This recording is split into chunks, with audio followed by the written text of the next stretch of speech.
The following is a presentation of the ACC Network, an exclusive production of Raycom Sports. Let it snow. We're in Notre Dame, Indiana for our ACC Game of the Week. History is at stake. Mike Brey could become the winningest coach in this historic school's history. And North Carolina State is in town. Hi again, everyone. Tim Brando by my side. Corey Alexander. And if he's going to make some history, he's going to do it without his All-America that he's lost with a fractured foot. We're talking about Bonzie Colson. What in the world is Mike Brey to do? Well, Mike Brey says he has a happy locker room because he has 9 guys ready to go.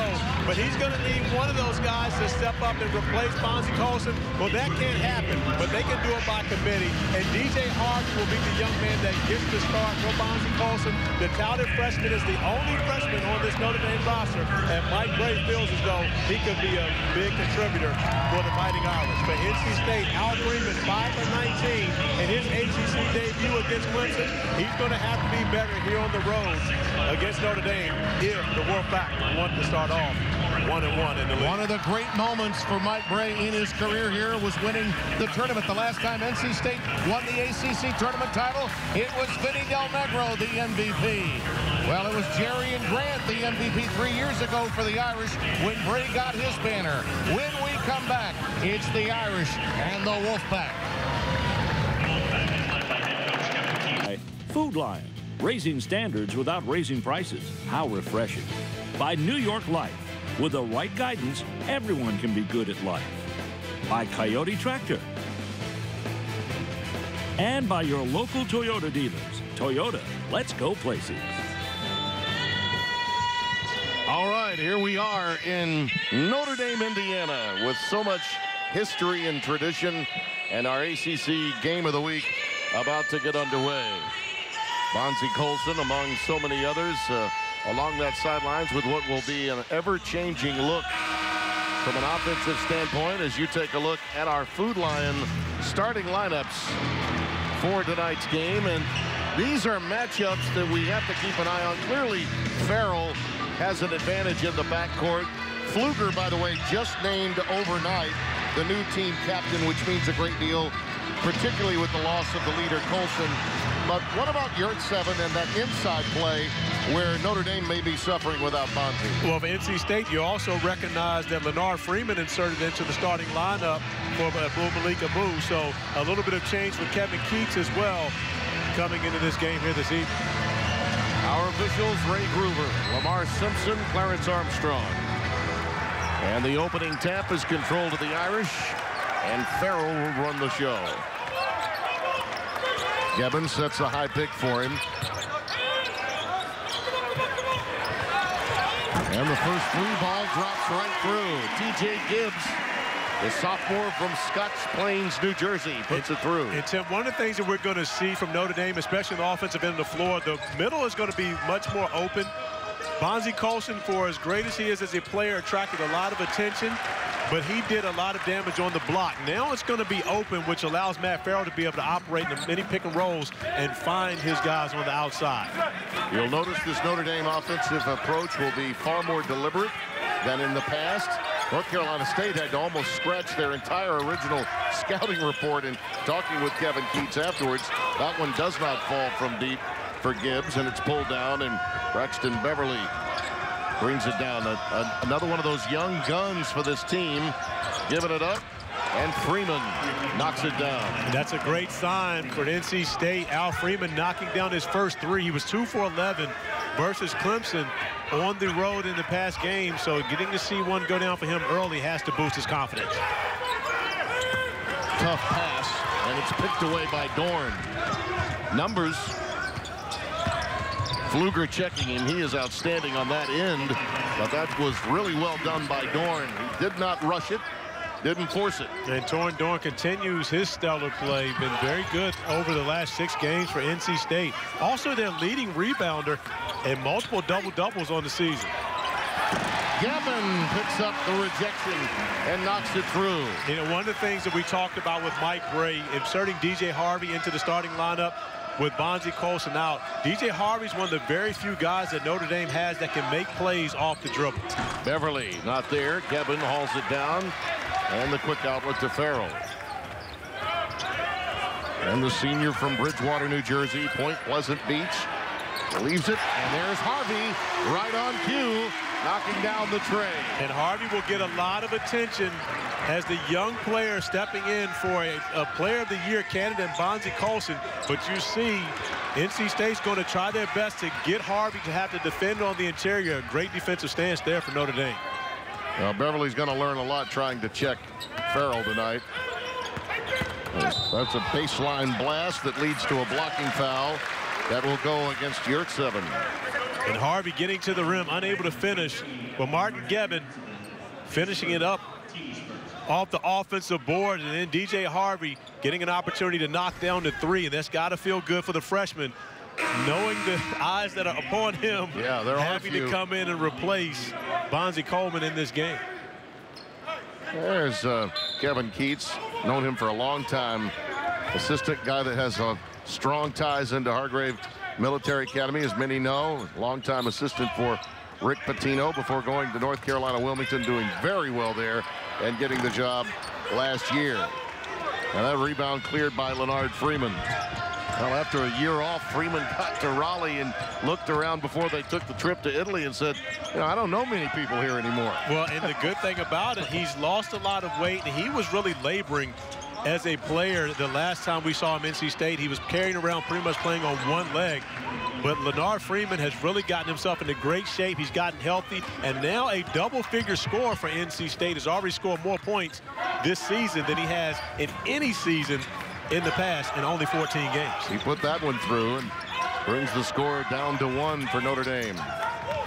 Pfluger with a ball fake. Can't get that one to go. Torrin Dorn rips it down. And that's an advantage for NC State with Torrin Dorn, his ability to be able to rebound. Really, as their small forward, he can handle the ball extremely well, so he can initiate the offense, doesn't have to wait around for someone to get the ball to. Give me those Carolina Ford keys to the game. I've been waiting so long to ask that. I know you have. And for NC State, they have to crash the glass. They're the third best offensive rebounding team in the ACC, so they have to have an advantage there. For Notre Dame, embrace this challenge of being able to play without Bonzie Colson, and everyone on their team needs to step up. Great to be back in the ACC for the 2018 campaign. Dorn trying to leave it for Freeman, and there is once again Farrell alley-ooping for Pfluger. That great court awareness that the ringleader of the Irish has, and it's Pfluger that they're going to call upon to step up his game, what with Colson sidelined for the next 2 months. Here he is again, right on cue, a defensive whiz, and the Irish lead by 5. And we talk about who needs to step up. It's not going to be one person trying to fill the absence of Bonzie Colson. Rex Pfluger coming out, getting the job done defensively, getting this crowd into the game. There's the dump down. Pfluger again. It's contagious. Freeman had it knocked away, but the Wolfpack will have it when we come back. And Rex Pfluger, the newly named captain, flying high to give the Irish the 5-point lead. Our innovative play is brought to you by Progressive Insurance, your first-round draft pick for car insurance. And you get an opportunity to see Al Freeman operate through the pick and roll, but more importantly, his ability to be able to make a play individually, the beautiful left-to-right crossover, and as he attacks the paint, has options on the outside, also the ability to score at the rim. Al Freeman, the leading scorer for NC State, has to be special if the Wolfpack want to get a win on the road. Well, you touched on the difficulty shooting from the perimeter in that Clemson game. Important, imperative, really, that they answer in this game. And Braxton Beverly answers there. He was 3 for 5 from 3 against Clemson, 6 for 9 overall in the field. The only one that really had a good individual night for NC State, but the freshman has been inconsistent as well, but had some huge moments. Listen, it's tough to be this young, this soon, playing a veteran team like Notre Dame, even with their best player sidelined. North Carolina State just needs to get to know one another, and their backcourt needs to mature and just get playing time. There's Farrell again. And he is just, it's amazing to think how long it took for him to get his chance. And had Demarius Jackson, I mean, if he had not left, if you think about Demetrius Jackson leaving as Abu gets that bucket, he was a late bloomer when you think about it. Well, he was, but he and Demetrius Jackson actually in the NCAA tournament got an opportunity to start together, and that's when Mike Bray knew he had something special. Yeah, 2016. With Matt Farrell, and those two guys actually getting to the Elite Eight together in the backcourt. So, and that trip to Barclays that they had when he was just winning game after game after game in that early tournament, I mean, it was almost as if, yeah, I thought Demetrius Jackson was going to have to carry us. Now I know I've got some help. But when you talk about early tournaments, I mean, Matt Farrell has been the MVP of the last two in-season tournaments, the Legends Classic that you talked about in 2016. Yeah. And then this year, going to Maui, the Maui Gym Invitational, he was the most valuable player there in 2017. Now in his 18th year, longtime assistant to Mike Krzyzewski. You know, he didn't really get his opportunity to be a head coach until relatively late in his career. By the time he got here, he was 41 years of age. There's Digger. He passed out his Sharpie to yours truly and my running mate tonight, Corey Alexander. He is still as quick and as lucid and as into everything Notre Dame as he's ever been. He really is, and of course he shows up with the opportunity to watch this team all the time. And I talked to Digger about the fact that he only had 393 wins because he left too early. I know a few of his old players that were kind of upset that Digger didn't stick around to get more wins here. He knew he had a future in television, and he milked that for all it was worth for quite some time. Coached here from 71 to 91. And, of course, had those great teams that knocked out UCLA when they were undefeated. Everyone remembers that 74 team. Farrell at the buzzer. Rattles at home. No problem whatsoever. Well, now, they may have to check that one. And if it was in his hand, I won't be surprised. Looking at it live, I thought it might be questionable. I think he got it off. And he recognizing the shot clock, gets it off. And you see that red light light up around the backboard. We'll need this We'll angle. see if it's in his hand still when you see the red light go off. And it looks like it's out of his hand before it goes off, and that's going to be good. But great recognition from Matt Farrell. No one else in the Irish lineup knew that the shot clock was going down, but the heady point guard was on top of it. And I got to tell you, your eyesight is even better now than it was a year ago. My eyesight? Yeah, I mean, thank you for that. Yeah, you're on top of that. I thought that it might have been questionable, but it pays to have those young 2020s by my side. I would love to say 2020s is not close to that. It's just things look differently on the basketball court. Inside Abu again. Not this time. Pulled down by T.J. Gibbs. Mooney on the wing. Not there for John Mooney. He's gotten some good minutes from him as Mike Bray. That one end-to-end with a follow from Freeman. But look at Leonard Freeman once again getting up and down the floor, the offensive rebounding, and again, that's where NC State is going to have to be special. They have to attack the glass against what will be a much smaller Fighting Irish team. Hunt just into the game, and the soft southpaw throws down the three, and it's 18-17. To say that Sam Hunt likes the three would be an understatement. This is a young man who has only taken, I guess that would be his 62nd three-pointer in the season out of 73 field goal attempts. Gibbs with a quick bucket.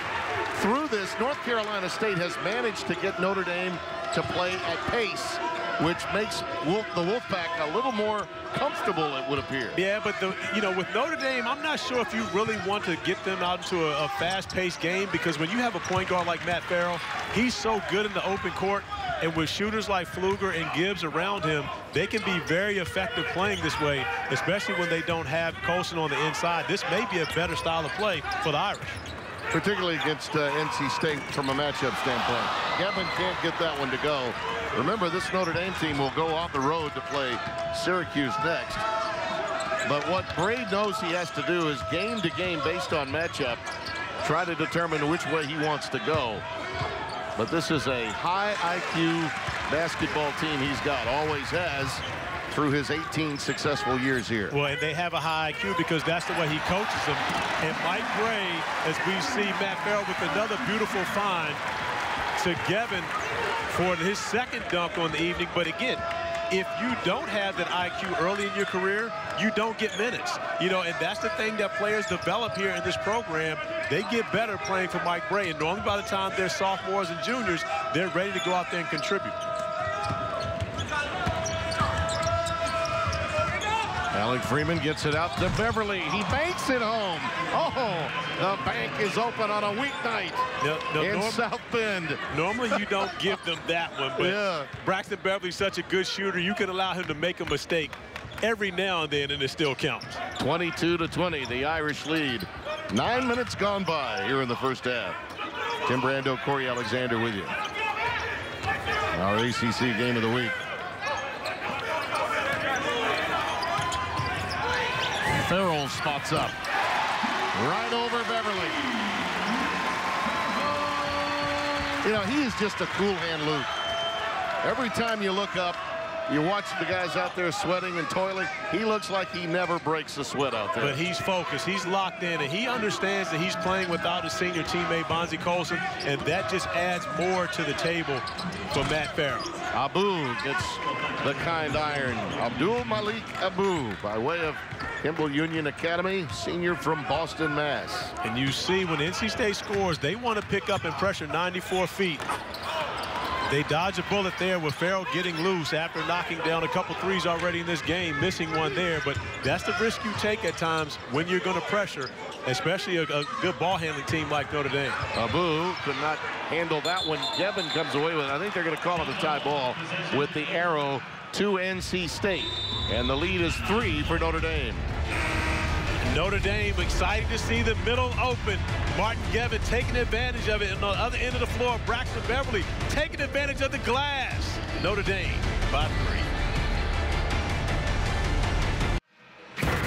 The senior Matt Farrell poised to give Mike Brey win number 394 for the Fighting Irish, getting off to a great start. 3 for 4 beyond the arc early in this game. 3 assists to only 1 turnover in 10 minutes. And Farrell, without Bonzie Colson, knows he has to step up and be the guy for the Fighting Irish. Well, the point production, assist ratio, it's been there throughout. You touched on it earlier, how much he's meant to this team and when they figured it out. He's got ties to the school that can run really deep. His grandfather, Robert, was a 1954 Notre Dame grad. You know, interesting with the whole Matt Farrell story, Mike Brey actually got an assist from one of his old players when he was coaching at Duke by the name of Bobby Hurley regarding Matt Farrell. And Hurley was the coach at Buffalo at the time and told Mike Brey that Farrell was too good for his program, but he thought that he would be very good at Notre Dame, especially with Coach Brey, because Bobby Hurley knew the relationship, and Bobby Hurley could never have been more correct on that one. And, you know, Mike Brey is truly appreciating the fact that he has a guy like Matt Farrell, especially now, like I said, you know, we'll talk about the fact that Bonzie Colson is gone for 8 weeks, and it'll be talked about all season long because he was a preseason All-American, a National Player of the Year candidate. But when you've got a point guard like Farrell, you're going to have an opportunity to win every time out. No question. And I do believe this. The conventional wisdom, and even Mike told us today, if we can just get to 9-9 in the league. And so there's a certain level of, I think, realistic adjustment of your goals based on the loss of a guy like Colson. But can we handle it? Absolutely. As I mentioned, when Herringody got hurt in 2010, he went to what they called the burn offense, meaning burn the clock. Well, tonight, they're running the floor, and they're using their defense, Harvey there, to ignite their offense, and the lead is up to a half dozen. I'm just glad to see DJ Harvey dunk that. Bonzie Colson and I got on him a little bit earlier because he's probably the most athletic guy on the floor, and he's always finger rolling the basketball. So good to see him come up with the two-hand slam on that possession. The youngster Bax, Lamar Bax from Concord, North Carolina, is in the game. Passed up a shot a moment ago. Freeman, kind of a bunny that just he threw up from the hip and missed. Here's Jogo giving it back up. On the wing, Tibbs. And the foul will go against Nick Jogo, the youngster from Ontario, Canada, over the back with his first. And this has to be great for DJ Harvey, the freshman. We talked about Bonzie. You see him up, excited for the young guy. And, you know, and it's so interesting to see that Mike Bray basically says without Bonzi on the floor, they're going to go small. Yeah. They start DJ Harvey. DJ Harvey is a good inch and a half taller than Bonzi. But Bonzi plays so big that it's almost like going small when you take him out of the lineup. Farrell back into the passing lane again to Jogo. Jogo does go. And the Irish lead is up to 8. On timeout, and they're on their feet here at the Joyce Center.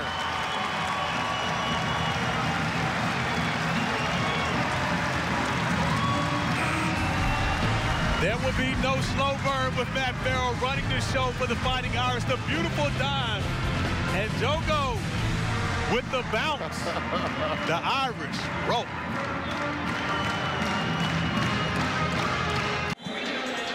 And one of the things that really hurts about a youngster like this is he can't get the year back. He's played too much.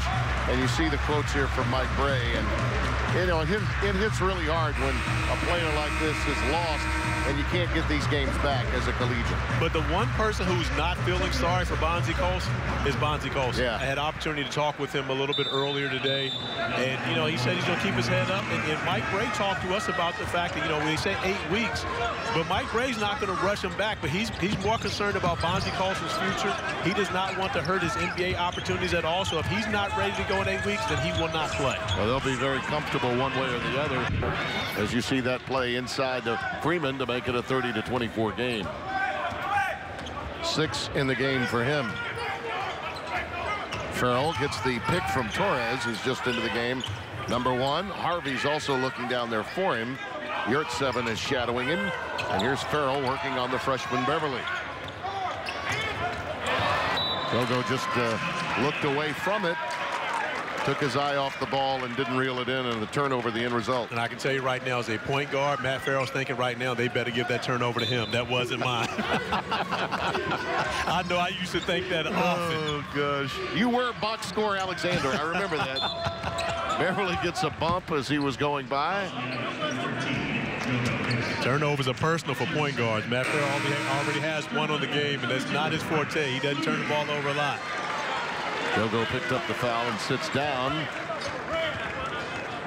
After getting number 2, Beverly will trigger it in for NC State. 7.5 remaining in the first half. 30-24 Notre Dame.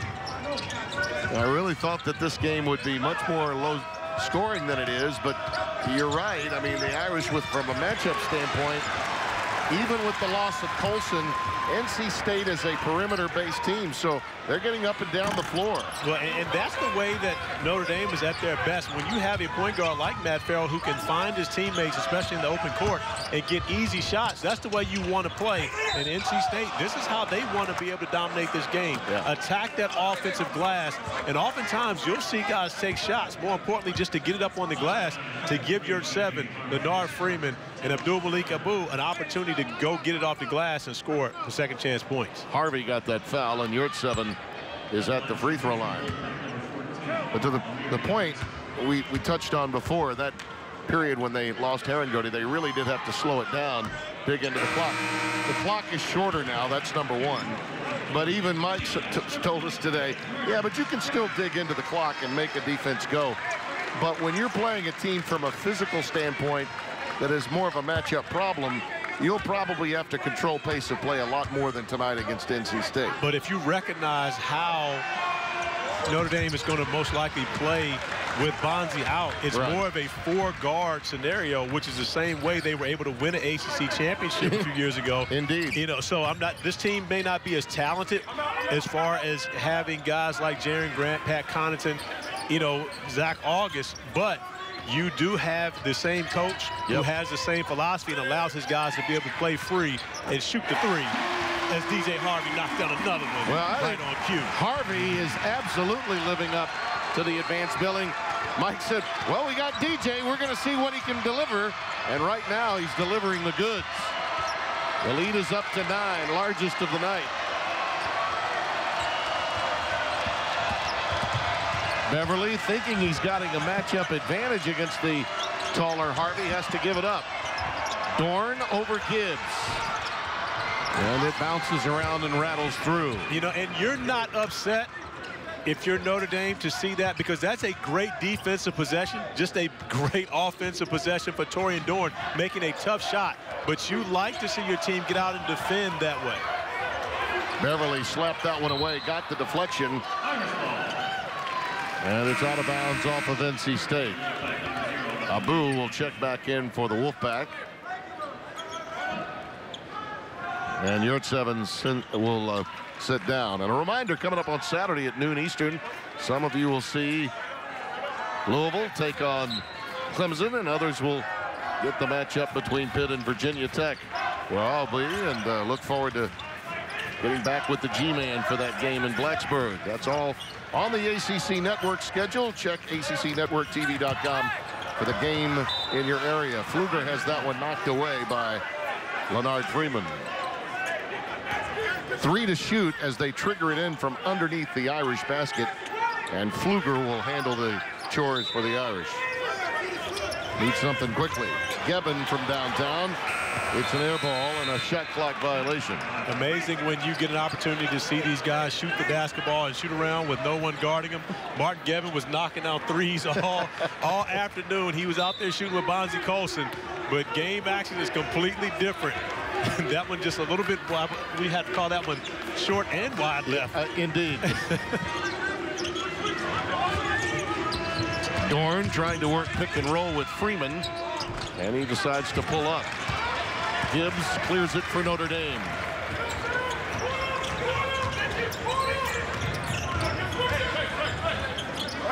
Farrell on a blow by, and he's giving it up for Gebben, but he was fouled on the way in, and boy, they need him to stay healthy. Yes, it looks as he was driving to the basket.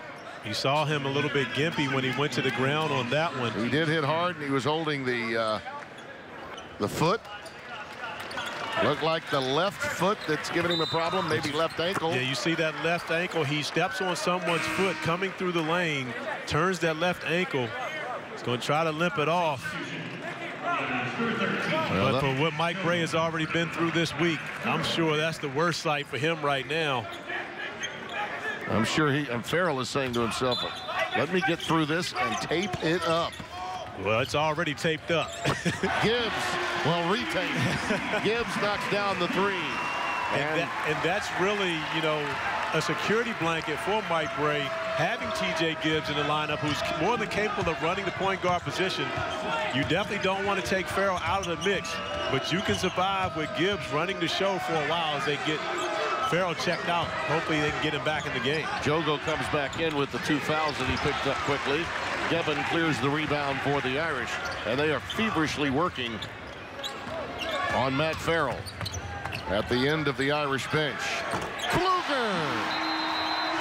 Timeout, North Carolina State. And the lead is up to a baker's dozen.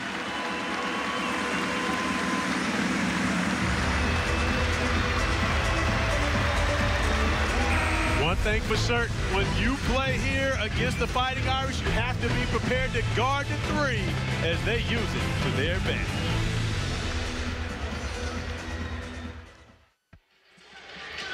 You're watching the ACC Network, an exclusive production of Raycom Sports, also streaming live now on the ACC.com and on the official ACC mobile app. And our coverage of tonight's ACC game being broadcast on AFN, the American Forces Network. And we welcome the nearly 1 million men and women of the U.S. Army, Air Force, Navy, Coast Guard, and Marines stationed around the globe in over 175 countries and on the high seas. Proud to have you with us. Hope you're enjoying the broadcast, the holiday season behind us, and the brand new year. On the deck, pulled away, Jogo to Gibbs. 41-26. All of this with Farrell out of the game with a bum ankle. They took him into the locker room during a timeout. And as soon as we know something, we'll pass it along. And Notre Dame with 10 points off turnovers already. NC State with the 7 assists to 7 turnovers. Notre Dame only with 3. Oh, boy, that was a great move by Batts, wasn't it? It really was, you know, but that's the style of play that Kevin Keats, he wants to be able to turn the opposing team over, as we see LeVar Batts showing off a bit of his athleticism, finding his way to the rim, getting an opportunity for the and one. But I know Coach Keys can't be happy about what his team is doing with those 7 turnovers in the first half. And more importantly, they haven't been able to turn Notre Dame over. That's something we got to watch for, especially as Farrell is out of the game. We spent a lot of time talking about what the Irish are without, but remember Markel Johnson, the sophomore from Cleveland, and his problem. He is right now suspended from the team. There is a chance he could come back, but he was the straw that stirred the drink. These young guards are now being asked to do things that they were not planning on having to do when this season got underway. And it put, you know, Braxton Beverly and LeVar Batts in a situation to where they were needed more so than they had been previously. And we can't forget, Johnson was averaging 6.6 assists a game over his first 10 games. And the first game that he missed was that game that the Wolfpack lost to North Carolina Greensboro. So, you know, he was a difference maker in this lineup. And you're talking about a young man that was a presence who has been through the ACC battle before. Yurtseven picked up that foul, his second, so he'll have to sit. That brings Freeman back onto the floor. Also getting an opportunity to see Sean Kirk, who hasn't got much opportunities at all this year. So foul trouble starting to build up for NC State. Yeah, he's not played much, if at all, lately, number 22 for the Wolfpack. Pfluger, nice look inside down to the baseline, and even better pass to Jogo. Not there, Torres with a laser-like pass to the open perimeter shooter. Beverly. Well, that was, I think, deflected on the way up by the Irish. Redirected the flight of that ball. Freeman on the deck against Pfluger, needs help.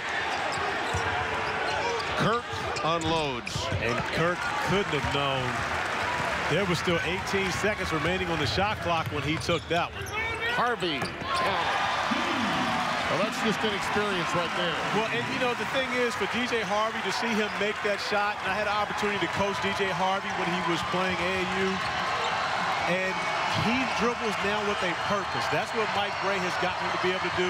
He doesn't waste his dribble. He's much more efficient, and you just see it on that possession. Beverly feeds Freeman in the paint. Count it, and one. That was a strong move by Beverly. It really was a great pass by Beverly, and even stronger move by Leonard Freeman. And it's such a pleasure to get to see Leonard Freeman back on the court and being healthy and able to contribute to this Wolfpack team. Now the fifth-year senior, averaging over 11 points per game.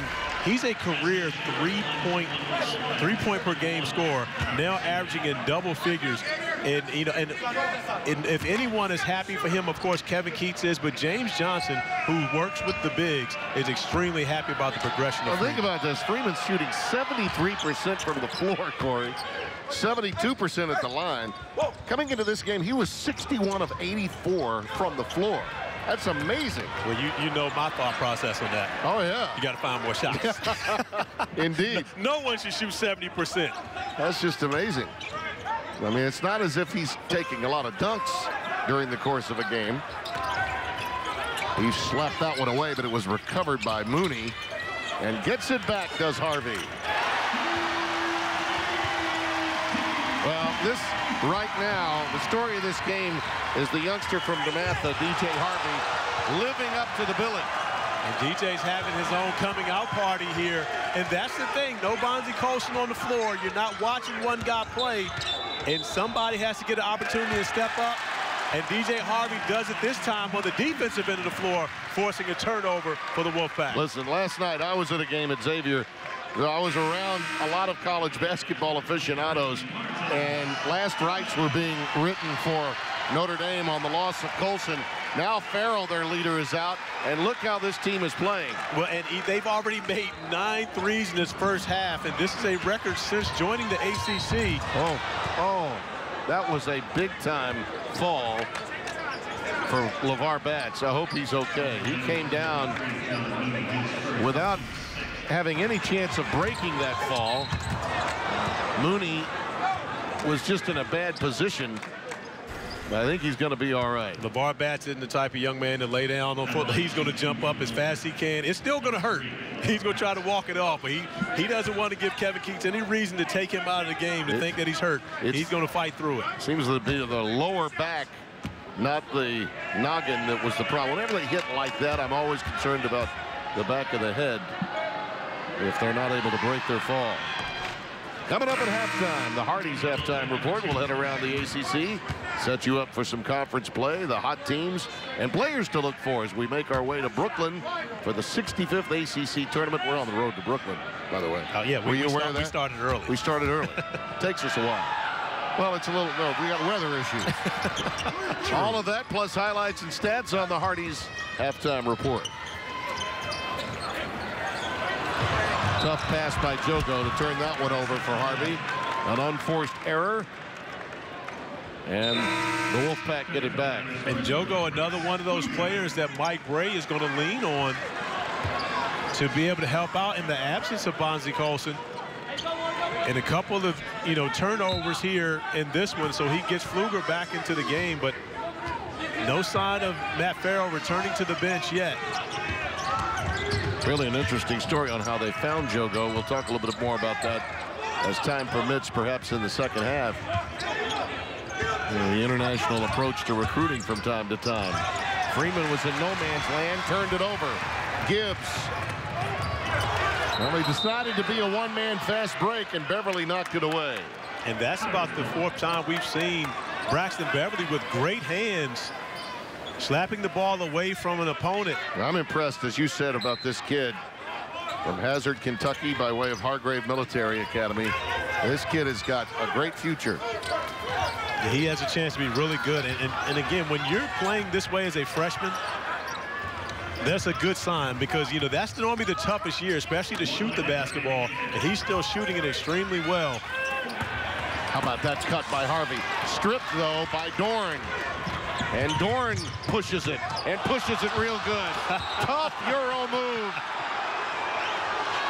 They're going to call it. I think that was a little extra tough. Yeah, a little extra Euro. tough. Yeah. Torin Dorn with the nice Euro. He got away with it. He went a little too far in Europe with this one. Boom, boom, and boom. I don't know. I think it was clean. It looked awkward. Yeah. It looked awkward, but it was really clean. 2.5 steps there. Yeah, I think it was clean. He didn't get the third step down yet. Yeah, it looked awkward, but that might have actually been a legitimate move. Yeah. So the lead that was up to 14 is down to 10. Touched on Bonzie Colson, what he was able to do. He was a double-double machine. Third team All-America. First team All-ACC. First team All-ACC tournament team as well. They almost won another ACC tournament title last year. Gave Duke all they wanted. They've been to the finals now a couple of times, in addition to the one that they won 3 years ago. And if you look back on the history of Bonzie's lineage, and you understand the way his father played, and he played bigger than life too for the size man he was at Rhode Island.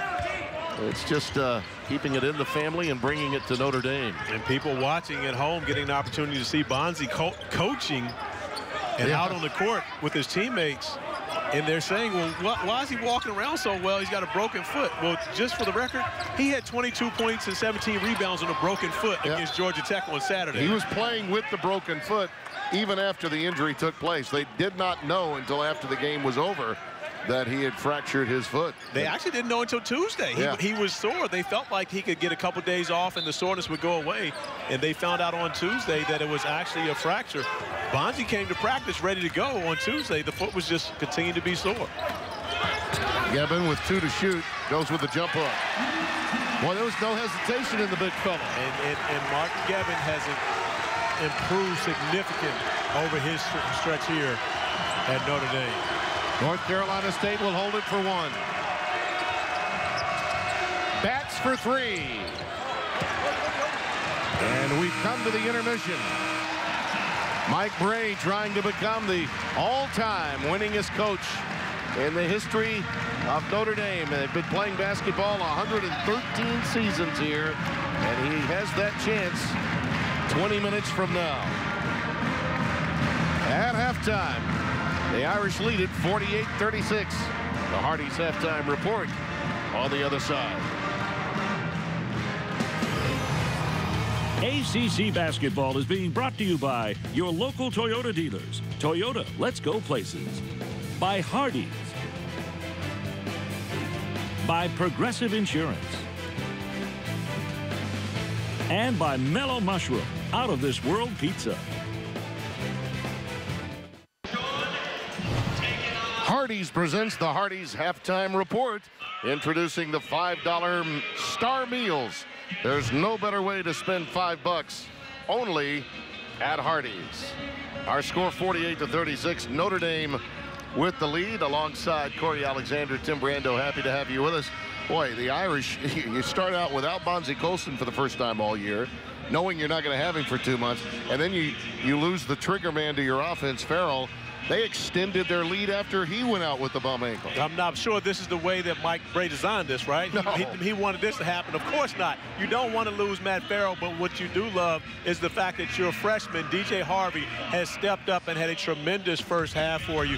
DJ Harvey getting off to a great start, knocking down 3 of his 4 three-point attempts in the first half, getting out in transition, coming up with the steal, and then putting the ball on the floor extremely well and more efficient than he's ever been, and growing in this program for the Fighting Irish. North Carolina State has had their moments, and I'm impressed with their young guards.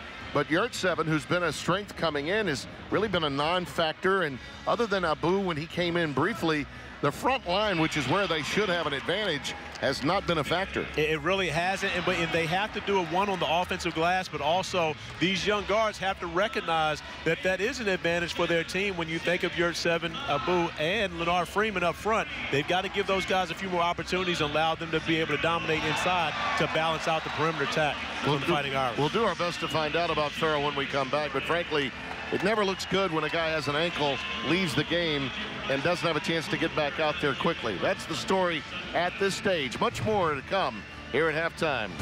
Boy, when you come here, it's special. No matter what the weather is like outside. Touchdown, Jesus.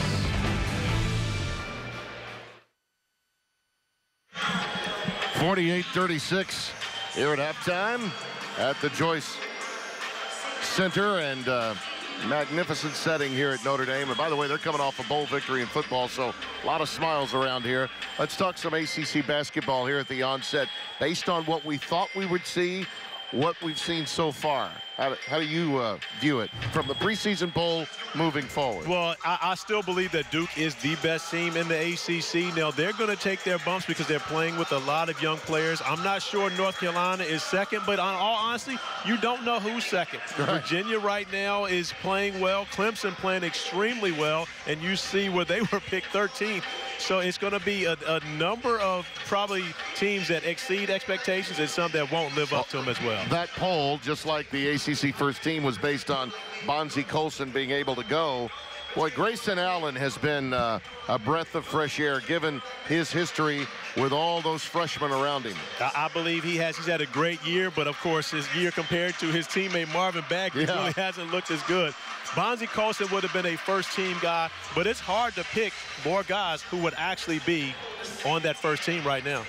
The big guy, though, has got to be Bagley because of all the different ways he goes about scoring. It has, and not just the scoring, but the rebounding, averaging over 11 rebounds a game, leading the ACC in rebounding, and continues to put up monstrous numbers, 30 points, 20 rebounds in his ACC debut, the first freshman to ever do that in the history of this great league. I think the concern outside the league, more from a global standpoint with Duke, would be that, again, they're very young, and because they've got guys that are only going to be there a short time, they're not necessarily as bought in defensively as traditional Coach K teams would be.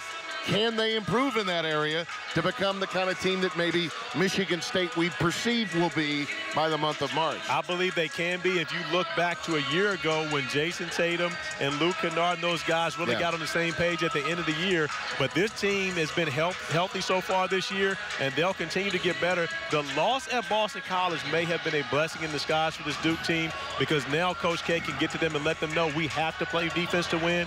This team can win a national championship. Is there a surprise story, someone that we're overlooking, maybe perceived to be in the back half of the league, that could emerge? Well, I honestly believe that Syracuse has a chance to jump up in there with the way that they're playing the zone and the personnel that Jim Boeheim has. Yeah. And Tyus Battle is playing first-team All-ACC basketball right now. So the Orange may have a chance to sneak into the upper echelon of the ACC. Yeah, the old coach just signed a new contract, going to hang around a while. Got a son coming up. Another legendary coach in the ACC for quite some time. More to come.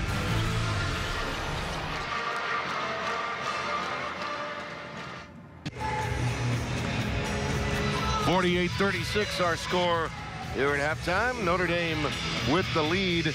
And, you know, you looked at the way the game was going, and the Irish, I thought, were going to milk the clock a little bit early, and then all of a sudden, NC State sort of forced the tempo, and they were very comfortable with it and extended a lead in that manner. Well, that's the way NC State wants to play. They want to put pressure on you and guard you 94 feet and make you turn the basketball over. The problem has been Notre Dame hasn't turned the basketball over much as Digger watches on. TJ Gibbs knocks down to 3, and that really has been the story for the Fighting Irish in the first half. 9 for 18 from beyond the arc.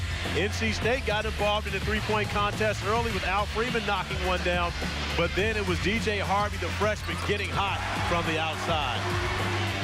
And when you watch the Wolfpack, Beverly made his fair share of moves, both by penetrating and by going outside, and then ultimately a beautiful shot up against the clock by Farrell. I mean, look, the ball is part of the anatomy, and I'm going to say that resting him, or at least the concern right now for Notre Dame, would be get out of here with a W and make sure Farrell is good to go at Syracuse. Well, and that would be a great train of thought, but you have to win this game. This is an important one here. DJ Harvey getting off to a great start, as we've mentioned. Leonard Freeman continues to play excellent basketball. Farrell, NC State. He is out there, but he is not warming up. And we gather he will not play the rest of this night.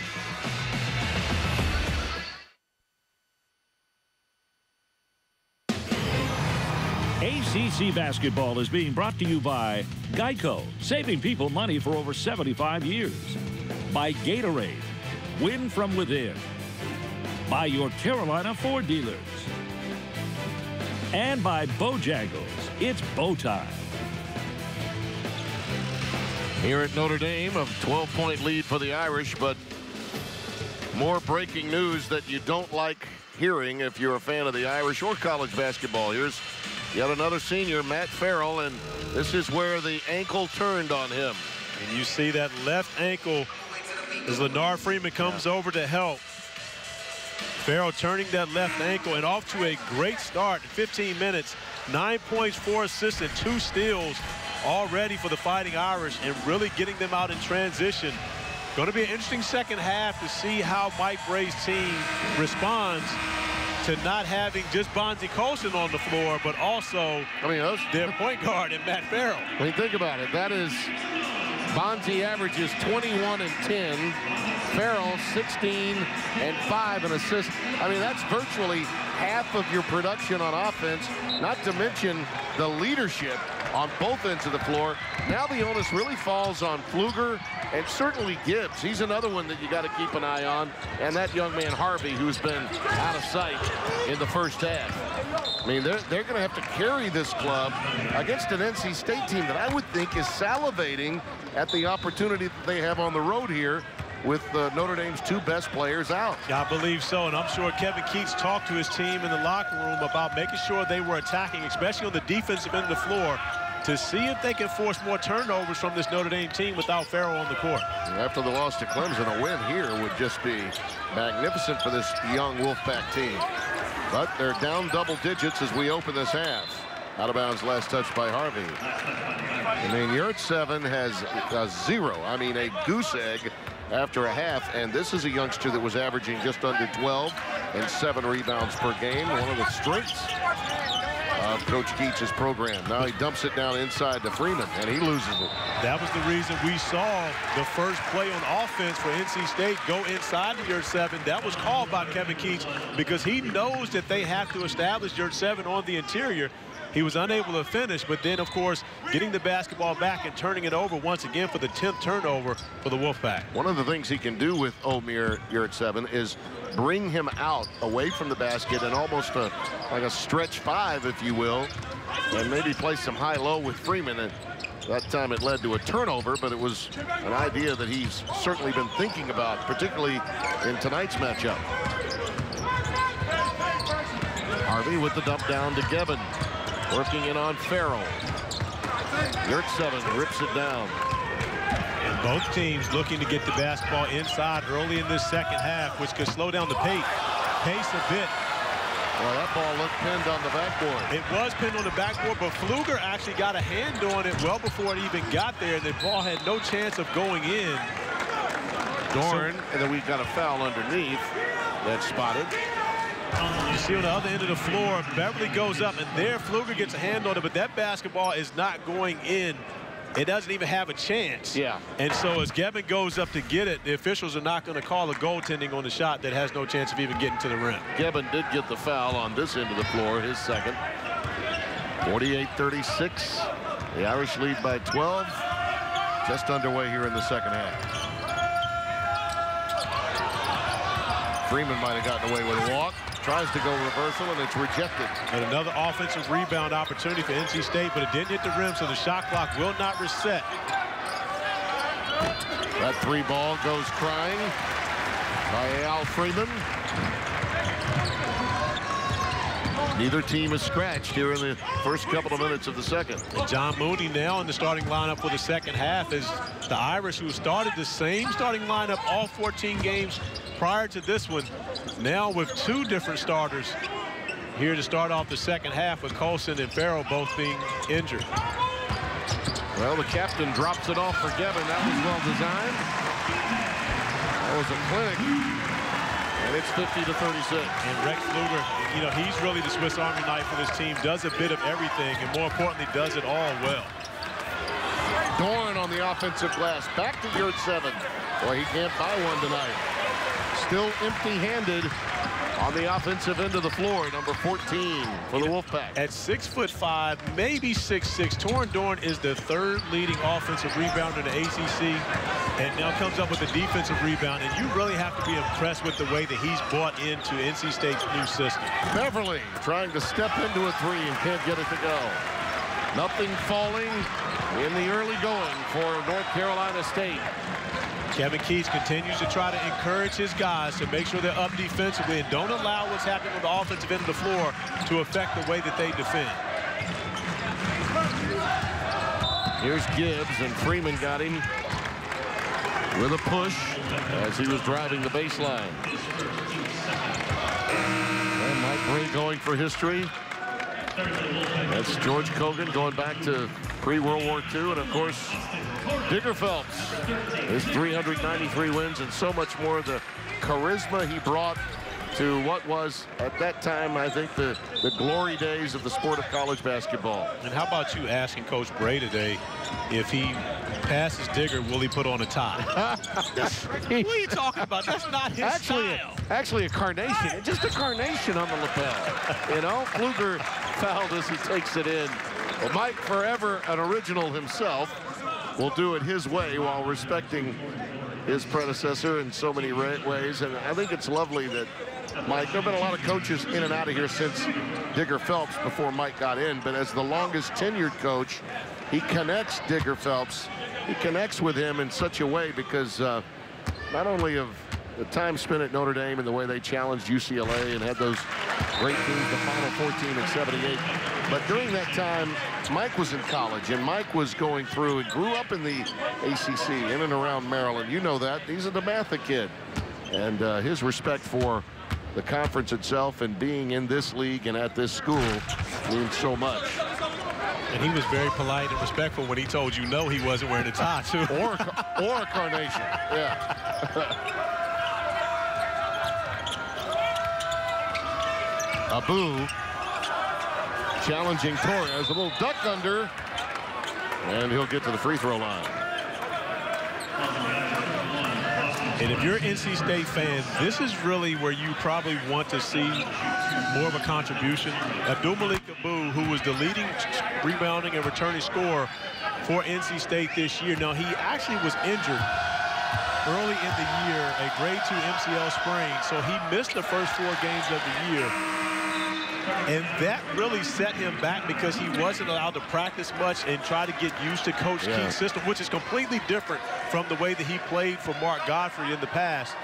And he really hasn't kind of caught up to speed yet as to what he needs to do to be successful in the program for Kevin Keats. But if they can get him going to add to what they have, I think it gives the Wolfpack a chance to have a successful ACC season. Well, he was a great rim protector, too. And in his last visit here, he had 20 points and 12 rebounds. So he's got great memories of playing in this building.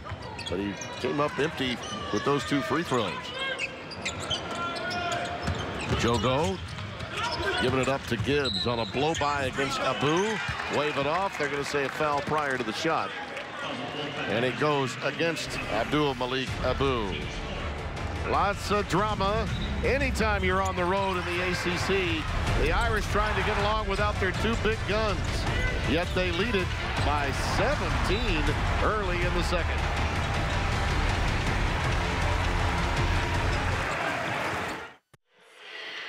You're watching the ACC Network, an exclusive production of Raycom Sports, also streaming live now on the ACC.com and on the official ACC mobile app. Yeah, when you're that big, your head can get big. You know, when you're that successful, you can go ahead and have a fat head.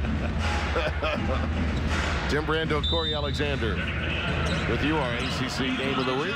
Great to be back with you, buddy. You too, my man. Missed you. Shoot-arounds. None of this stuff is the same. It's just much less dramatic when you're not around. Oh, imagine what my wife says when I'm gone, right? Gibbs up against the clock, playing the Farrell tune. That's the second time you mentioned it. We've seen Notre Dame with the 3 at the end of the shot clock. And Mike Bray told us, he said, if you see us on the offensive end of the floor and the shot clock gets down into single digits, that's not really that strange for us. The impression is that they just fly up and down the floor shooting a bunch of 3-pointers. As you see TJ Gibbs get this shot off in time as the shot clock expires. But he says when they're in their half-court offense, they are a little more deliberate than they have been in the past few years, but they still like to take advantage of opportunities in transition when they get them. Well, Gibbs is just a sophomore, but when you're playing with older guys, you play old early. And I thought that was an example of it. The collective basketball IQ of the player for Mike Bray is always going to be exceedingly high. And you watch a ton of college basketball games, what do you normally see? Up against the clock, a bad shot, or the wrong guy taking the shot. And you seldom, if ever, see that with his club. Well, and one of the reasons for that is, in all honesty, Mike Bray, with young guys that come in and they don't have the basketball IQ, they don't play. And that's not a knock on the program. It's one of those things to where he goes out and recruits to the personnel of the style of player that they need, and they develop in the system. If they don't play early, it's okay, because eventually they will find their way into this lineup. By the way, those free throws by Dorn snapped a 5-minute scoreless streak.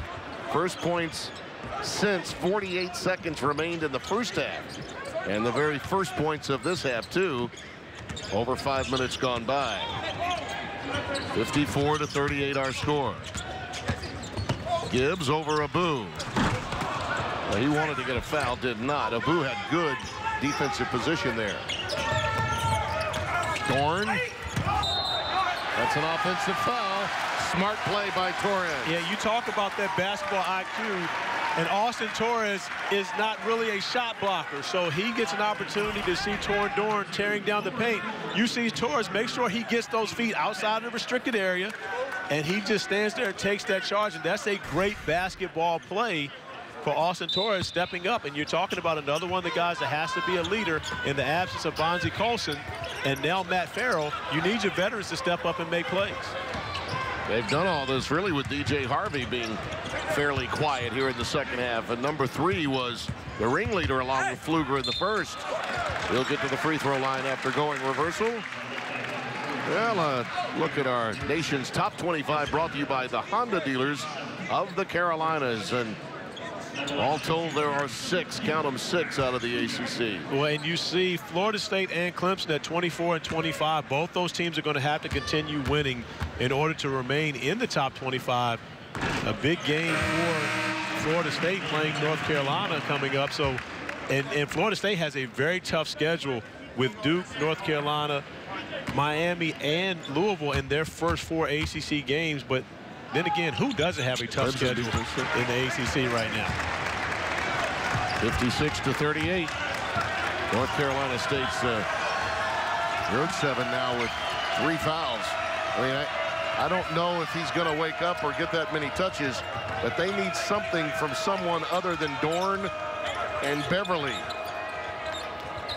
Bats looking to dump it down. Not much there. And they've not been able to find Freeman either. Well, they found one Freeman, but it's not the one they've been looking for. Leonard Freeman has had a very good game, but Al Freeman really has struggled in this one, but nowhere near as aggressive as he was in their opener against Clemson. And Al Freeman needs to be, he needs to be a leading guy for this team to be successful. Well, Pfluger left wide open. There's a nice rebound underneath and put back. Opportunity that goes crying for Elijah Burns. Now, let me show you what roles are like in this game. Elijah Burns gets this offensive rebound. He's not even thinking about scoring until he hears from his bench his teammates yelling, go, go, go. He finally turns around and realizes he has an open lane to the basket. But Elijah Burns continues to grow in this program as well. Mike Bray talked about him as a young man that he feels as though can be a very physical presence for them. And really more of a screener, a catch and finish guy, than he's going to be more a skill guy. But those are the type of players you have to have on your team in order for you to win. Somebody has to do the dirty work, and he feels Elijah Burns is one of those guys that's more than capable of doing so. He sat out the entire 2015 and 16 season, recovering from off-season ankle surgery. He's had his time to mend. Here's Abu, and that's another offensive foul.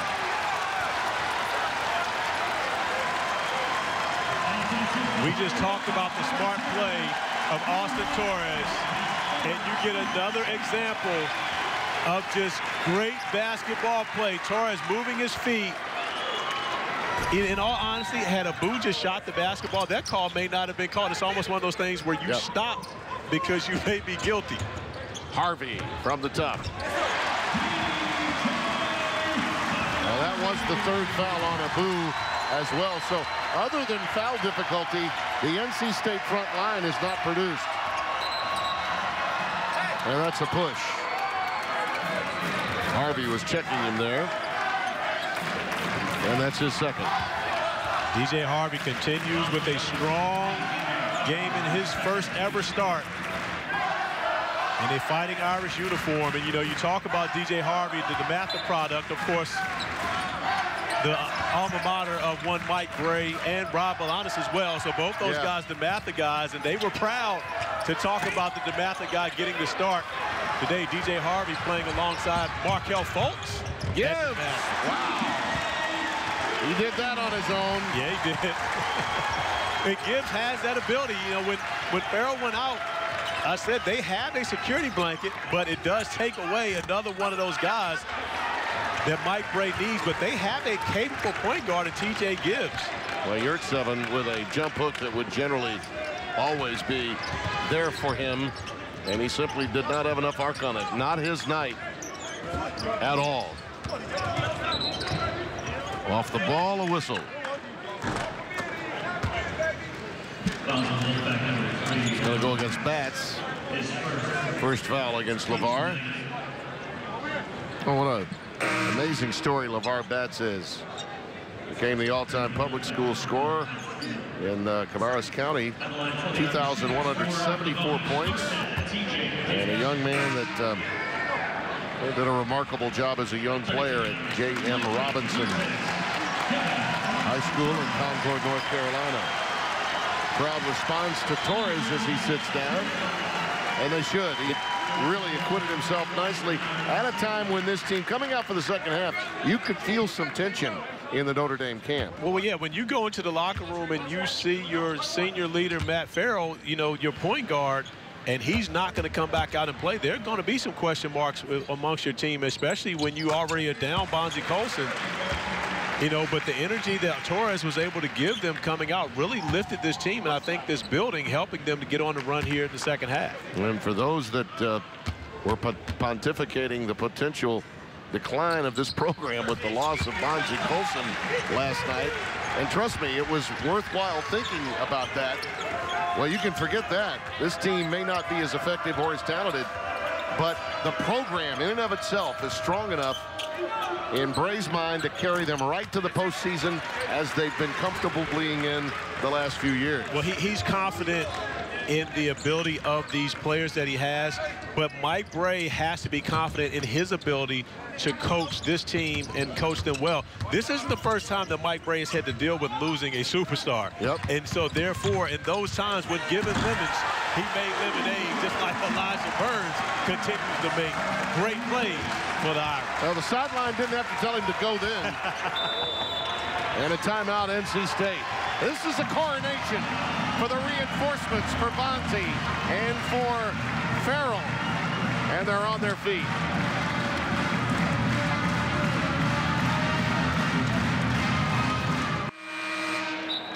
We welcome you back to Notre Dame. Tim Brando, Corey Alexander. It has been all Irish here in the second half. You see the field goal shooting story. A slumber, a true slumber for NC State in this half. I mean, they can't hit easy shots. Well, and not only that, it's the guys that are shooting 70 and 60% from the field. When you think of Leonard Freeman, Yurt 7, Leonard Freeman coming into the game over 70%. Yurt 7 over 60% from the field, and these guys getting the ball in the interior, unable to make plays so far for the Wolfpack. Let's see if there's a run in them. They get a turnover and bats with a slam. Perhaps this can ignite the Wolfpack and they can get some turnovers. Still plenty of time remaining in the game, but it is a 25-point hole that they have to come out of. And that's the thing. For Kevin Keats, he's encouraging his guys to get up, but when you score, you have to be able to pick up 94 feet. The problem is they haven't been able to score field goals. The only time they've had opportunities to do that was off of turnovers. Jogo trying to throw that one up from his hip. Gebben is on the glass. He misses a chippy. Pulled out of there by Freeman. Al Freeman looking to try to find his way into the paint, settles for a three that goes crying off the front rim. Kevin Keats has no problem with Al Freeman taking the three-pointer. I'm not sure if that was the time that you do it, especially when your team is struggling from the offensive end of the floor. You want to try to find a better shot. Well, the two, both Abu and in that situation, Freeman took the rebound away from one another, and a recycle for Notre Dame. Gibbs over to Harvey, who drives baseline. He was going for something acrobatic and was fouled by Beverly. The Irish have been known for their offense, but it's their defense getting the job done. Austin Torres taking 2 offensive fouls as the Irish are rolling with a 25-point lead. So much history. The Grotto here at Notre Dame, 65-40. Our score with 9:52 remaining. And as we return, fans enjoying it and probably anticipating the celebration at the end to honor Mike Bray, who will become, if this score holds up, the winningest coach in the history of this fine institution's basketball program. It says a lot when you consider all that's been accomplished by so many in the over centuries worth of basketball at Notre Dame. You know, and you mentioned it, you know, with us talking off air about you would put Mike Bray in that handful of great guys that are running college basketball programs. And, you know, and talking to Mike Bray before the game, you know, and you ask him, did you ever think that you would be at this point? And he simply said, I was just trying to keep my job. Yeah, absolutely. You know, coming here, questioning and hoping that he was good enough as a coach to be able to man this program. And I would have to say, to this point, it's been a job well done. He's been more than good enough, and I don't think he's slowing down anytime soon. Well, a little history lesson. John McLeod was here, an established winning NBA coach, couldn't get it done. And then obviously when Mike got here, it was after 1 year for a highly noted ACC player, Matt Doherty, that went on to North Carolina. And people here at Notre Dame were wondering, where is our program? The days of Digger seem to be long gone. This is a launching pad job. It's not a destination location. Well, he's turned it into that and taken this team from its independence to the Big East and now into the mighty ACC. And he's got a banner for a championship hanging here from just 3 years ago. I'd say that's solidified and stabilized Notre Dame basketball for the first time since Digger was in his heyday. I would agree with that wholeheartedly. And you're talking about a program that in his 18 seasons thus far has been to the NCAA tournament 12 times. And this is his 18th season. So, again, out of 12 out of 17, that's doing pretty well, especially when you had to come in and kind of establish a culture. And part of that culture now, includes his players as assistant coaches on his staff. You mentioned Rod, who's on the staff, Ryan Ayers, Ryan Humphrey as well. It's a very stable group. And by the way, their best recruiting class, perhaps in his 18 years as head coach, is headed here next season. Yeah, he's got 5 recruits coming in. And then when you think about the fact, we look at those, former players that are now on his staff, and that has to be, a great feeling as a coach, but also for players in the program to be able to talk to and have mentors that have been through exactly what they're going through in the exact same place for the exact same coach.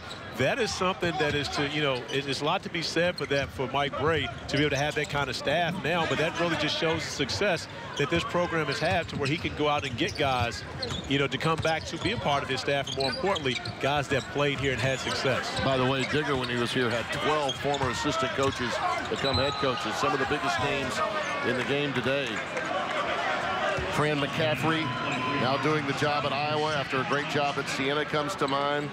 Pete Gillen, look what he did, not only at Xavier. He was the winningest coach at Xavier until just this past week. Chris Mack passed him at 203 overall wins. And Pete, of course, went on to Virginia, as you well know. I mean, just a bevy of success. And so many of the former players that from that era back in the 70s and 80s have gone on to be CEOs and COOs. And the same is true here, I'm sure, the pride of this Notre Dame program, both in basketball and as well as in football. Beverly leaving it on the wing, and that three-pointer will not go for Al Freeman. Leonard Freeman saves it to Beverly. Well, and NC State now double figures with the offensive rebounds, but the problem is they haven't been able to convert those into second chance points, and now Braxton Beverly's able to get 2 more second chance points on the board. But when that's going to be a part of your offense, NC State comes into the game averaging close to 14 offensive rebounds a game. But you have to be able to take advantage of those opportunities, at least 50% of them, in order to be successful. Well, this was a night when the NC State front line just did not show up. Their guards have actually had their moments. And we've got, we have a break, a stoppage in play. And we'll call it a timeout. We'll be back right after this word from your local ACC station.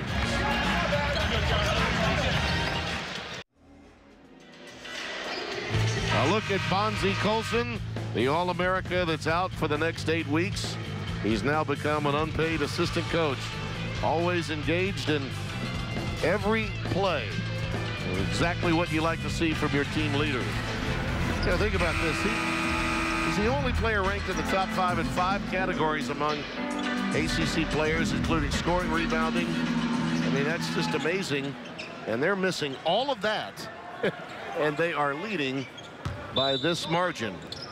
And you have to hope that the circumstances with Matt Farrell are not as serious as perhaps they looked at the time of that injury to his left ankle in the first half. Syracuse will be a tough take at the Carrier Dome this weekend as Torres gets the dish and delivers. But you see the middle of the floor wide open, and that happens because Mike Brey places shooters all on the interior. So the pick and roll, it's hard to leave one of the players on the opposite side of the floor to come over and cover Torres because you have to leave with shooters. You see TJ Gibbs and Austin Torres operating in the pick and roll, but you see no one else there because the white jerseys are spacing the floor. So many dangerous shooters along the perimeter for Notre Dame. NC State's defenders are scared to leave. Notre Dame, when they were at their best in their run to the Elite Eight a couple of, I don't know that there was a team at that time that spaced the floor and passed the ball any better or more quickly than they did. When they are right and they've got all of their ammunition, I mean, it just blows you away. The only team that is comparable to that I've seen recently is Xavier, the #5 team in the country. And I'll tell you, they're a veteran team. You know, you have to be old to be that good in passing the ball. And that's one of the things that Mike Bray talked to us about earlier today is they have been traditionally an older team, but they're a little younger now, and they're going to continue to get younger as we talked about those 5 freshmen coming in next year. They're going to be ready to play, some of them. Oh, yeah, they have to. They don't have a choice whether or not be ready to play because they're going to be thrown in the fire. DJ Harvey, the only freshman on this team, so he'll be a sophomore next year, so he'll still have some veteran experience with Gibbs and Pfluger, but going to be a different look. And, you know, for Mike Bray, he wasn't quite ready to see that younger look until he got the news that Bonzie Colson will be out, and now sitting here watching his team play without Colson and Matt Farrell. He can't wait for that group to get in. He needs some bodies. Yeah, Harvey picked up that foul, by the way. It was his 3rd. As you see Farrell and Bonzie looking on.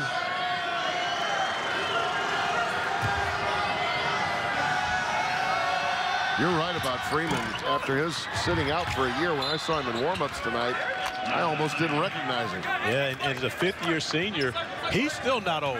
Leonard Freeman came to college at 17, so he's always been kind of a year behind. So after the redshirt year, he just finally caught up to the age of his normal class.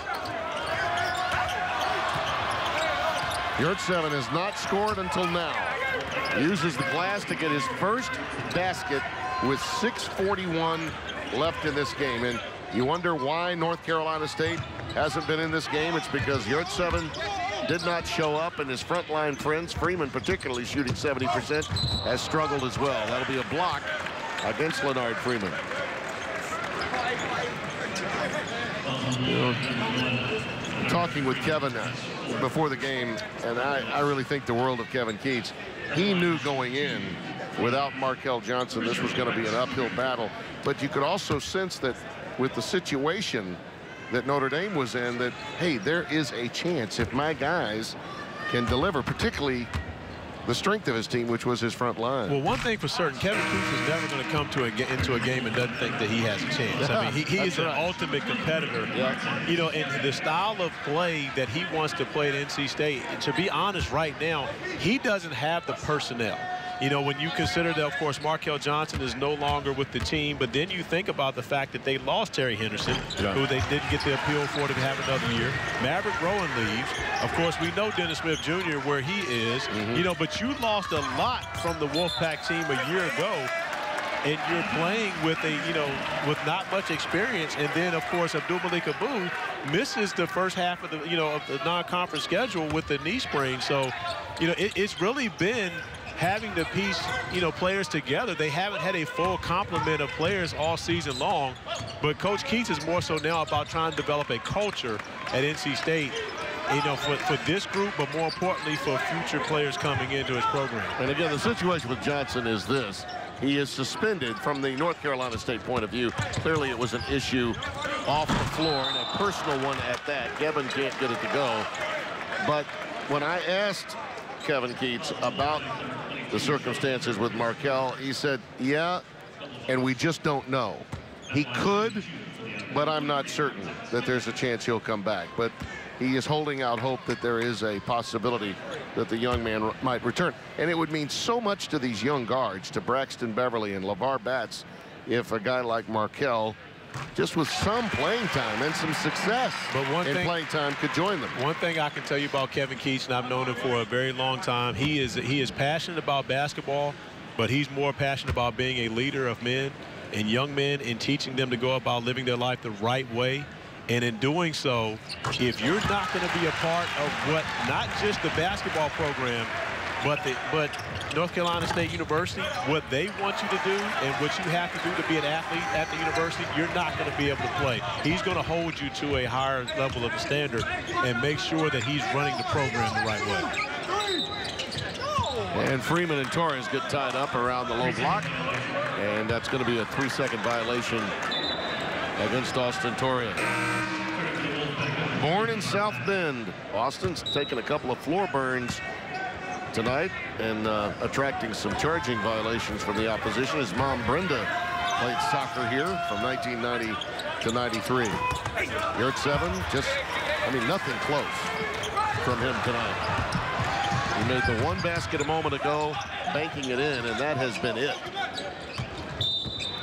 And a reach on Beverly, trying to check Gibbs. That's a matchup problem for that young man who's getting quite an indoctrination in playing time. And you know this is a guard. If you're accustomed to one guy running your show and now you're being asked to do a little bit of combo, a little bit of point, score some, you hesitate as to what your role really might be. Well, and you do. And then you're lost. And again, NC State lost their starting point guard. It's not like they just lost a guy that was, a contributor. Markel Johnson has been through an ACC season. He played behind the ACC Rookie of the Year last year and alongside him as well when we talk about Dennis Smith. So Markel had a tremendous amount of ACC experience, and that's why he was the starter for Kevin Keach all season long until he was suspended. Good ball movement that time. And Al Freeman got that one to go from downtown, 74-51.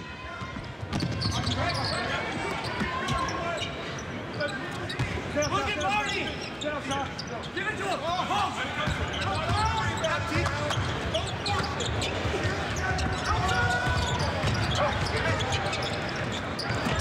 Gibbon, nice pass to Torres. Count it and a foul. And Martin Gibbon had Braxton Beverly guarding him that entire possession. Fans were yelling, give the ball to Martin, give it to Martin. They finally get it in there, and with the double team, Gibbon finds Austin Torres with a beautiful baseline feed. And Austin Torres really contributing in every way for the Fighting Irish. And you see the ovation he gets for making the free throw. Oh, boy. Even a wry smile from the old head coach. Bonzie Colson's loving it, too. So is Farrell. Those guys needed something to smile about. Tim, coming into this game with the emotion of Bonzie Colson not being able to play, and of course we knew nothing about Matt Farrell. We had no idea that he would miss, the whole second half and injure himself in this game. But then knowing that 393 hanging up there, and this team needed one in order for them to be, for Mike Brey to be the all-time winningest coach in Notre Dame history, I already felt as though they would have enough to come out and compete in this game and really be able to put on a special performance. The loss of Bonzie Colson really affects them on Saturday. Yeah, and moving forward, when they have to go play on the road, and more importantly on the road at Syracuse, now that's when you're talking about, can this team be able to operate without Colson? And of course, if they don't have Farrell, that question mark gets even bigger. Yeah, a team with size and depth is going to be real trouble without him. There's a floater from Pfluger. And it's 79-51. He looks a little gassed. He's been out there quite a while. Yeah, he's worked hard today, but that's nothing new for him. Mike Brey doesn't normally play this many guys. He told us before the game, I've got 9 guys who are happy because they're all going to play. If Bonzie Colson and Matt Farrell are out there, a lot of these guys don't even get an opportunity tonight, but I'll give the Irish credit. They've had guys prepared and ready to take on this challenge. He hoisted that one up as if to say, I don't know if I've got this one in me. And he knocked it down anyway. 82-53, 3 and change remaining. NC State this half, 1 of 9 from downtown, 5 of 16 on the game. Yurtseven did make a bucket a moment ago, only his second field goal. And here's Beverly from downtown. 1 of 10 this half from beyond the arc. And we got a tie ball with the arrow on this end of the floor, so it will stay with NC State. 2:57 remaining. Get a blow, young man.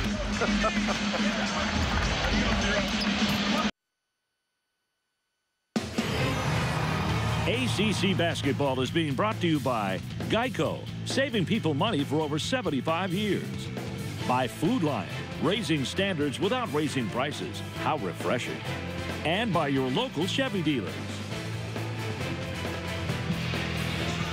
The Golden Dome in the background here on the campus of Notre Dame, Indiana, home to the Irish.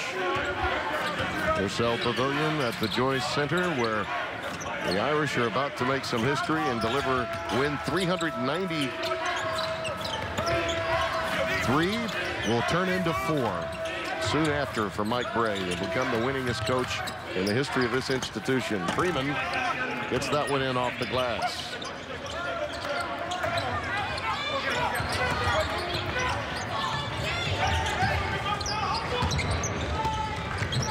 Nice work.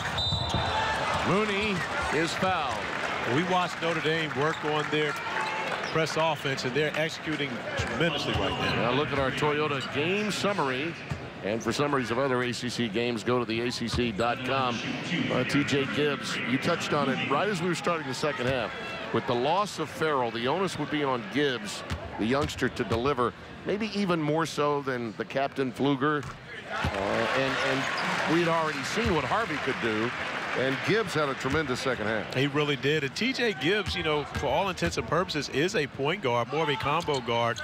But Mike Bray has had success playing multiple guards in his backcourt. So with Gibbs becoming a starter this year, averaging 14 points per game, as he sees Farrell go down, he's more than capable of stepping up and making plays for his teammates, as well as being able to find his opportunities on his own. And he's done a great job of that here, especially in the second half with Farrell on the bench. Well, Al Freeman has warmed up a little bit during mop-up time, 84-58. But, you know, and this is crucial time right now for NC State. Our performance of the game is brought to you by your local Chevy dealers. B.J. Harvey with 17 on 6 of 9 shooting. Well, that is efficient. It really is, and he got Notre Dame off to a great start along with Matt Farrell, because the Fighting Irish made 9 3-pointers in the first half. DJ Harvey with 3 of those 3-pointers. And that really established a difference in how they were going to play in comparison to how they've been before.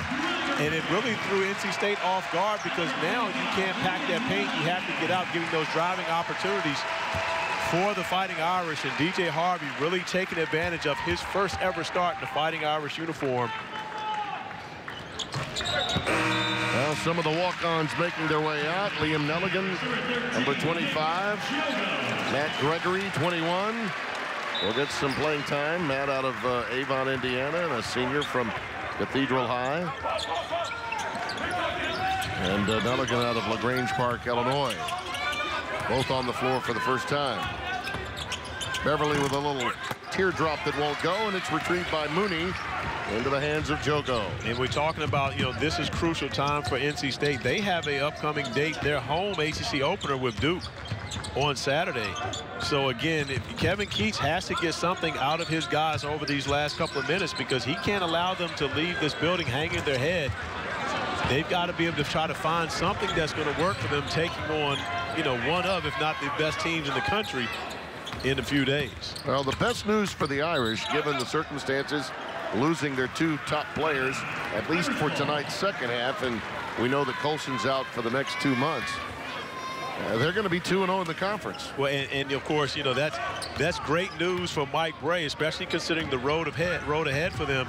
You know, he told us, hey, we can get to 9-9. Yeah. Especially after what they've done, you know, in the non-conference, winning the Valley Invitational. He feels as though 9-9 could get them into the NCAA tournament, especially when you play in a league as tough as the ACC. Yeah, the ACC, I think, without question, along with the Big 12 and the Big East, are the class leagues among the Power 5 conferences, no doubt about that.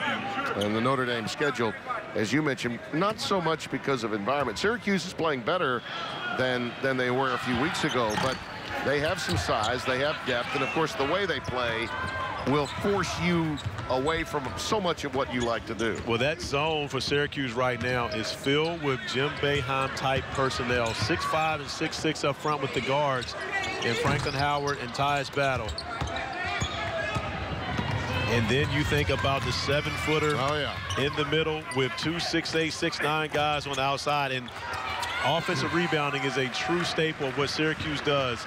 The Fighting Irish are going to have their hands full when they go to Carrier Dome on Saturday. But for tonight, they get to celebrate win number 394 for Mike Bray. Well, the iron was not just unkind, but downright rude to NC State. But Mike Bray is going to get his career win 394 and become the winningest coach in the history of Notre Dame. Congratulations to Coach Bray. Well deserved. They move to 2-0 in conference play, 12-3 overall. NC State drops to 0-2 in the ACC, 10-5 overall. Congratulations, Mike. One of the truly great guys and contemporaries of my generation in the game of college basketball. I've known him since his days coming out of college and becoming an assistant coach, and you won't find a better guy. He is the total package in coaching, and he's made Notre Dame a destination job, just as Digger Phelps did so many years ago. For highlights and must-see moments from this game and others, check out theACC.com. Our next telecast on most of these ACC network stations, Saturday at noon Eastern. Some will see Louisville and Clemson, while others get hit at Virginia Tech. For Corey Alexander, Tim Brando saying so long. Tonight's game produced by Rob Reichley. You've been watching coverage of the Atlantic Coast Conference basketball right here on the ACC Network, and it's an exclusive production of Raycom Sports. Good night and congratulations, Coach Mike.